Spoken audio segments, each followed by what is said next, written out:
following is a presentation of the Liberty Flames Sports Network from Van Wagner.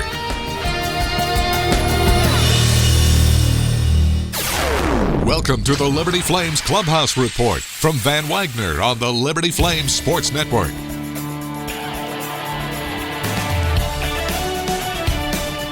The Flames Clubhouse Report is brought to you by Fakes Jewelers. Since 1930, trusted for generations. Stay tuned for the latest views on Liberty Flames baseball, a look around the ASUN Conference, and we'll catch up with Flames head coach Scott Jackson.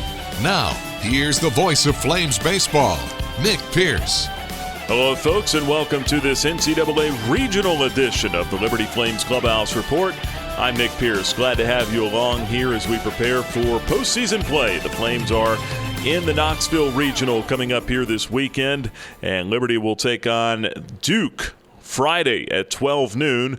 The Blue Devils are the ACC champions, and they are the number 2 seed in this regional. The Flames come in as the number 3 seed and the runners-up from the ASUN Conference, while Wright State is the number 4 seed out of the Horizon League, and they will take on Tennessee, the number 1 seed, and the number 3 overall national seed. And that will be the nightcap on Friday's action. So the Flames and Blue Devils will get underway at 12 noon. The Vols and Wright State will get underway at 6 p.m. Friday night. Should be an exciting weekend of baseball. All the games this weekend will be televised on the ESPN family of networks. And, of course, we will have Flames baseball for you every single pitch on the Liberty Flames Sports Network from Van Wagner and on the radio at 90.9 FM in Lynchburg. We'll tell you more about our coverage plans this weekend here in just a bit, but first we want to dive in here to the regional. As I said, this is going to be a tough one. This is going to be a tough regional. In fact, it probably is the toughest in the country. Some publications are already saying that. The average RPI per school in this regional is 21. So again, you're looking at Wright State, the champions of the Horizon League, one of the best hitting ball clubs in the nation, 342 team batting average, and they've hit 72 home runs. Tennessee's hit 82 home runs. They're the runners-up from the SEC, lost the title game to Arkansas. And then Duke, of course, winning its first ACC championship in 60 seasons, knocking off NC State this past Sunday. The Blue Devils have won 12 straight ball games. That's an impressive total. You're looking at a team that was 20-20 at one point this season. And they were 7 games under 500 in league play. It looked as though Duke, after 40 games, wasn't going to even get into the tournament, much less win a conference championship and get a 2 seed. So Duke has gotten stronger as the season's gone on. Of course, the Flames and Blue Devils met twice this year, with Duke winning both times. The first meeting in Durham on March 30th, Duke edged Liberty 5-4. Blue Devils got off to a good start in that ball game with a couple of home runs in the first inning. And then Duke handed Liberty one of its only 2 home losses of the season on April 20th. First time that the Flames lost a home game all season. 7-0 in that ball game. The Flames faced young pitcher Luke Fox in both of those games, but they did get a look at the bullpens as well. In this game, it'll be right-hander Jack Carey, in all likelihood, for Duke getting the ball in Friday's regional opener. Carey's pitched well down the stretch. He's got an ERA north of 4 for the season. But if you look at his last 4 starts, he allowed 1 earned run in 7 innings at Louisville on May 7th.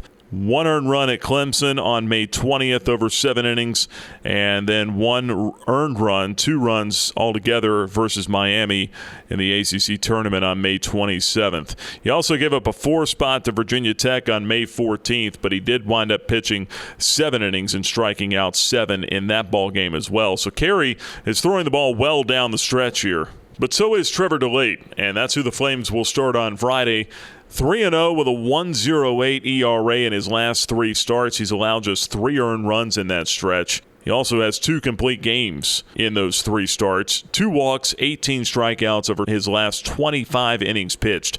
So 2 pitchers that are throwing the ball very well coming into this game on Friday. Speaking of DeLaite, he was named an All-American on Thursday. Congrats to the Flames left-hander. We're going to be chatting with him here in just a little bit to talk about that. and his upcoming start against the Blue Devils. But Trevor Delate named a third-team All-American by Collegiate Baseball. Also was named on Wednesday one of 6 finalists for the National Pitcher of the Year award. That's awarded by the College Baseball Hall of Fame Foundation, and there's some pretty big names on that list, including Arkansas closer Kevin Kopps, Vanderbilt's Jack Leiter, Kumar Rocker. That's big-time company for Trevor Delate to find his name mentioned with. But he's been that good for the Flames this season, and they will need for him to be that good on Friday. The Flames have won 7 of their last 10 ball games, but as we know, Liberty went 2-2 at the ASUN tournament last weekend with a pair of losses to eventual ASUN tournament champion Jacksonville. I'm sure the Flames feel like they should have gotten the Dolphins at least once down there, but credit to Jacksonville. They've been playing some good baseball down the stretch. You look at Liberty's numbers in the last 10 ball games, hitting .282 as a ball club. Aaron Anderson's led the way, .475 average in that stretch, on base .543, slugging .675. You combine the extra base hits from Anderson, Cam Locklear, and Will Wagner. That trio has combined for 18 extra base hits and 4 home runs in that stretch. I think the Flames are 2 or 3 guys away from really getting that order where they want it to be, though. Gray Betts has reached in his last 42 straight games, but if you look at his last 39 at-bats, 10 hits in that stretch, sitting just .256. That's down a little bit from where he's been for the season. I'd like to see him ramp it up a little bit more there in the top of the order maybe. And then you need 1 or 2 guys to go with him. Brady Gulikowski was so hot there for that stretch. He's cooled off a bit. Maybe a guy like a Trey McDyer. Keep saying it, but a Logan Matthew. It's in there with these guys. The Flames need a couple more of those guys to get going here this weekend against much tougher competition if they're going to have a chance to come out of this Knoxville Regional. The Knoxville Regional, by the way, is paired with the Eugene Regional. So that is Oregon's regional. Oregon is the number 14 national seed in Eugene. Should the Flames win the Knoxville Regional and Oregon win its regional at home, that means Liberty would be flying to Eugene next weekend for a super regional. But right now the Flames are just focused on trying to get out of here with a very tough regional victory. This is Liberty's 7th NCAA regional appearance. The Flames getting the at-large selection this past Monday after coming up short in the ASUN tournament. First at-large bid since 2014 and the second time in program history that the Flames have appeared in back-to-back regionals. I think the good news is for the Flames, when you look at this very competitive regional and all these great teams here, the Flames have some guys here that have done it before. A lot of guys on this roster, and I've already mentioned some of the names, a Cam Locklear, a Trey McDyer, that were part of the team that won the ASUN in 2019 and played in a regional that year. And then there's even some older guys on the team that maybe weren't playing in that regional, but they're just older, more experienced players, and they're ready for the stage. At least that's what you think coming into something like this, or what you feel. So I think the Flames have a little bit of experience and familiarity on their side. They just need to go out there and play well coming up here this weekend. And like I said, if you can get a couple more guys going in that order, we know what we have with the pitching staff. You know what you're going to get with the defense. The Flames were able to get out on the field on Thursday and have about an hour and 15-minute workout. They did have to kind of get it in through some of the light rain that was falling here in the Knoxville area. But also good news, this is an all-AstroTurf field, so there's a little bit more familiarity for the team as well. Dirt pitcher's mound, I mean, really, it's very similar to what the Flames have on their home surface back in Lynchburg. So the stage is set. Liberty and Duke Friday at 12 noon.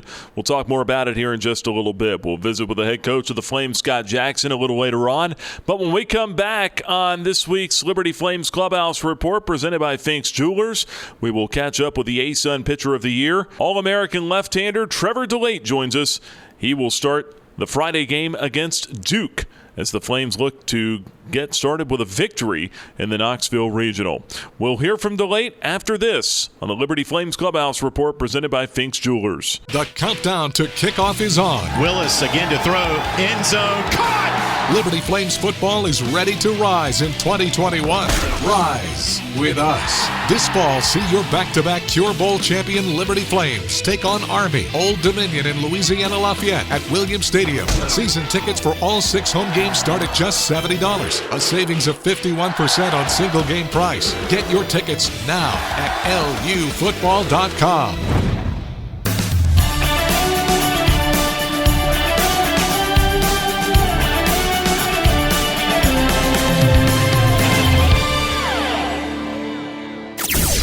Now, back to the Liberty Flames Clubhouse Report, presented by Fink's Jewelers.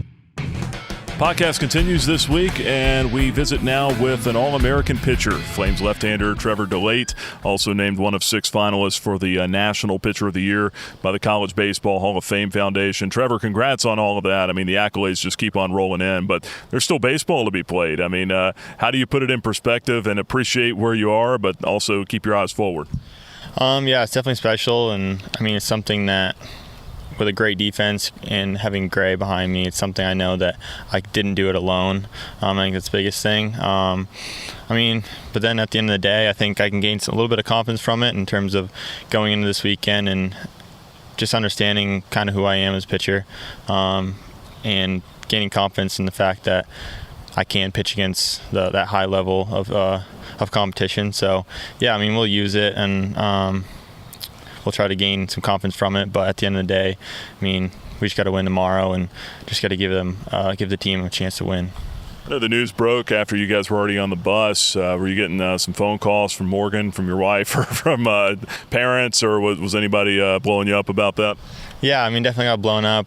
I didn't find out about it until Mason Meyer texted me the link, and I had no idea about it at all. And I just read it real quick, and I saw my name. I said, "Oh, that's funny. That's weird." But yeah, so then I sent it to Morgan, and she was ecstatic, and she was happy for me and my parents and everything. So that was definitely super cool, and I'm definitely very grateful to be a part of it. Flames left-hander Trevor Delate with us here. You had a chance to get into the ballpark here on Wednesday or Thursday rather, and work out in a little bit, but it's a little bit different for pitchers. I mean, you're not out there throwing off the mound and all those types of things. I mean, how do you get yourself prepared to pitch in a new environment? Yeah, I mean, I think it goes back to my routine work. Something I've been working with Coach Williams a lot with. Just kind of getting back on the mound, whether it's in the bullpen or somewhere, and just go through my routine. Kind of just look around, just kind of get used to the surroundings, and then usually just take my turfs and just go and stand on the mound and just kind of get a feel for how high it is and kind of the slope. So no, it was good. How do you feel about facing Duke? Because you didn't get the opportunity to in the regular season, with it being a midweek game. Certainly you're the Friday starter. Now you're facing a lineup that, is hot right now, a team that's hot right now. How do you prepare for them? I think it's just falling back on what I've done all year, knowing myself, my identity as a pitcher. I'm not trying to get outside of that. Obviously, I want to pitch my strengths, and then just watching video and seeing some of their swings, stuff like that match up against my stuff. But yeah, at the end of the day, I think just trusting the defense, attack, and just have confidence with every pitch. You've got some thunder in their lineup. Is there anything that stood out to you so far in your preparation, just watching those guys? I think they're a lot better than they were when we played them, that's for sure. Obviously, they're hot, and they've worked hard to get to the point that they're at right now. So nothing crazy. I mean, I do remember them a decent amount. I paid attention. I was doing the charts when we played them, so I got a good feel for their types of swings and stuff like that. So as long as I execute my pitches, I think we'll give the team a chance to win. Last thing here, Trevor, playing in a regional for the first time. I mean, last go round in college baseball, this is what you came to Liberty for, I would imagine. What are the feels, I guess, going into something like this, or do you even have time to feel it right now? I don't think it's hit me quite yet. Obviously, the selection show and stuff was super cool and be a part of it. So I was always on the other side of it, watching teams get in and watch guys be able to compete at this stage. So it's definitely really cool to be a part of it. And it's definitely a really good group of guys to do it with. All right, Trevor, appreciate the time. Good luck coming up here on Friday afternoon. Thank you very much. That's the ASUN Pitcher of the Year and All-American left-hander Trevor Delate with us on this week's Flames Clubhouse Report presented by Fink's Jewelers. Stick around. When we come back, we will hear from the head coach. Scott Jackson joins us after you hear this from Beacon Credit Union. This broadcast of Liberty Flames Athletics is brought to you in part by Beacon Credit Union. Beacon Credit Union is a full-service financial institution offering a wide range of products and services. Having served Lynchburg and the surrounding area for over 75 years, our vision is to be the premier provider of quality financial services, a leader in our community, and the most progressive financial institution in our field. More information on Beacon Credit Union and all your banking needs is available online at mybcu.org. Equal housing lender, member NCUA.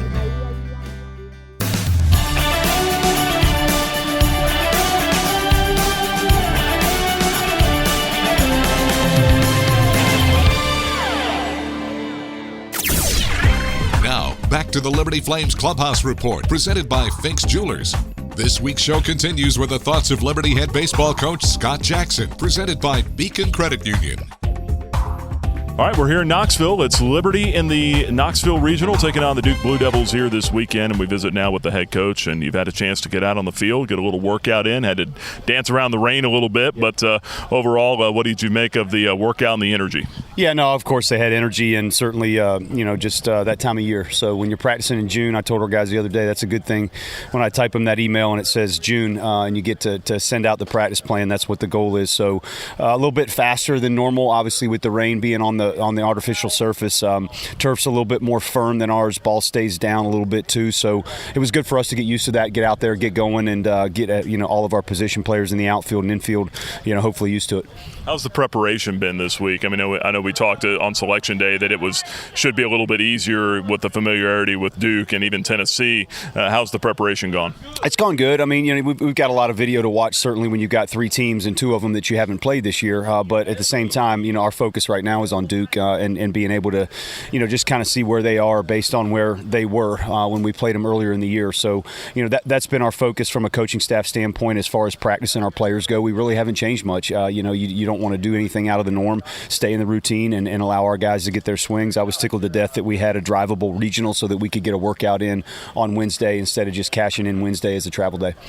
Head coach of the Flames, Scott Jackson, with us here. A big honor for Trevor Delate today. He gets named an All-American by Collegiate Baseball. Kind of a fitting crowning moment almost for his journey here in this season that he's had at Liberty, as incredible as it's been. It has, and we are obviously biased in Lynchburg, but we feel like he deserves all those awards. He's been just sensational for us to be named one of the 6 finalists with some of those guys. I know Cops, Rocker, and Leiter. I've seen a lot on TV, and to be one of those guys and to be able to be in that company is certainly deserving for him. I think the best thing about Trevor is what the fans don't see. They see him pitching on Friday and being able to give us so much length and such an unbelievable start most every Friday that he goes out there. What we see is the teammate that he is and the way he works and the way he prepares and what he does. I've got a lot of years doing this. I haven't had a kid that goes up, watches video, prepares for hitters, gets with the catcher and calls their own game. And it's one thing to have a nice game plan, and it's a whole nother thing to be right about that game plan and then go out and execute it. And it's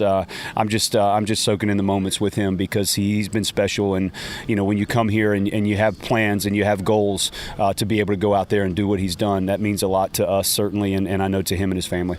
And the way he's pitching right now, and then the way that Jack Carey is pitching right now, I mean, runs could be at a premium here on Friday, could they not? Oh, I think there's no question. I think Jack's, you look at his stuff and where he was in some of his starts earlier in the year, and then you look at what he's done lately. I mean, it's a true 4-pitch mix and a guy that can run it up there to 95, 96. And so anytime you've got to be concerned about both sides of the plate with a fastball and then 3 secondary pitches that he can command, it's going to be tough on us, and we know that. But it's June, it's a regional, and that's what this time of year is all about. And for us to be able to go out and do that and beat good arms, we've got to be able to be prepared for that and give our guys a chance to go up there and have the right game plan. Head coach of the Flames, Scott Jackson, with us here on the podcast this week.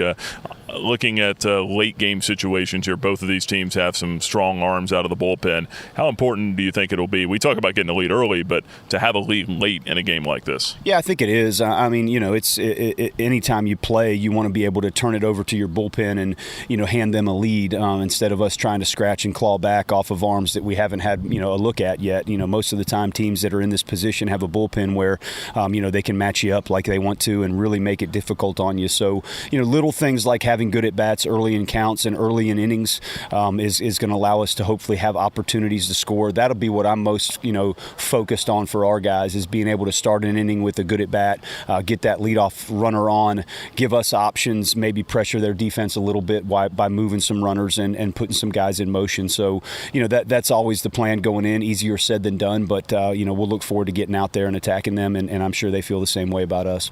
Offensively, you've got really three guys going really well right now with Locklear, Anderson, Wagner. Do you feel like you're maybe a couple guys away from really being where you want to be offensively, just getting a couple more going? Yeah, I think so. I mean, it's always that way. It just seems like for us this year, the season's gone where, a guy hasn't had a good weekend, and then all of a sudden, that first at bat goes well and on a weekend, and they settle in, and confidence is king when you're talking about any type of athletic performance. And so sometimes a good round of BP on a Thursday gets you going. It's just a matter of a lot of different factors there. Yeah, we would certainly like to have 9 hitters that are rocking and rolling. That's hard to get, as far as, getting 9 guys going. But if you look at teams that make runs in the postseason, usually that's what happens. They get some guys hot. They get a couple pitchers that give them some length. And, it's postseason baseball. Anything can happen. I know our guys are excited to be here. If we'll control our emotions and allow ourselves to just settle in quickly, we give ourselves the best chance to do that. And then looking at the field here, we talked earlier this week about how tough this was going to be, and I think I saw yesterday that this was ranked the toughest bracket in the nation. Just preparing for that and, knowing how tough this road is going to be, I mean, how do you prepare your players for that mentally? Well, I think, you try to focus on not the moment and where we are and who we're playing and, what the scenario is. It's postseason baseball. So if you focus on that and you let that be what you're locked in on, I think you're looking at the wrong thing. I think you've got to focus on just playing the game and getting out here and getting that first pitch, into the mitt and then being able to settle in. It's the same game we've all played since we were 5 or 6 years old. And if our guys will focus on it that way and enjoy just being out here instead of just kind of being a little bit, concerned about where we are and what the moment's like, they'll give themselves the best chance to do it. That's really been, my approach, and some teams that I've been able to be on that have a chance and get to Omaha. That's how they've approached it. Coach, appreciate the time. Best of luck coming up here this weekend. Looking forward to it. All right. Thanks, Nick. As always, we appreciate the thoughts of head coach Scott Jackson, presented by Beacon Credit Union, as he and the Flames get set to face the Duke Blue Devils in the Knoxville Regional Friday at 12 noon. We will be on the air with pregame coverage beginning at 11:30 a.m. on 90.9 FM in Lynchburg on the radio, and also streaming online around the world at DeLaiteOnline.com and LibertyFlames.com. Once again, the starting pitchers, Trevor Delate will go for the Flames, left-hander, 11-1 on the season with a 1.98 ERA in 100 innings pitched. Jack Carey, the right-hander, will counter for Duke. He is 4-2 on the year with a 4.41 earned run average. He's thrown 65 in a third innings. Both men pitching very well down the home stretch here. The winner of Friday's game will play at 6 p.m. on Saturday against the winner of Tennessee and Wright State. The loser of Friday's game between Liberty and Duke will play at 12 noon on Saturday against the loser of Tennessee and Wright State, and the loser of that game will go home. Double elimination style 4-team tournament this weekend. The good news is if you wind up in the loser's bracket, it's not as bad as it is typically when it happens in the conference tournament. And the reason being, you would only have to play 2 games in one day, one time, and you do not have to play the same team both times in one day. So, for instance, should the Flames, obviously we don't want this, but should the Flames fall into the loser's bracket after Friday, they would have to win 1 game to stay alive on Saturday. Then on Sunday, they would play an elimination game, and after that elimination game, they would have to come back later that evening and play the team that has gone 2-0 through the first 2 days.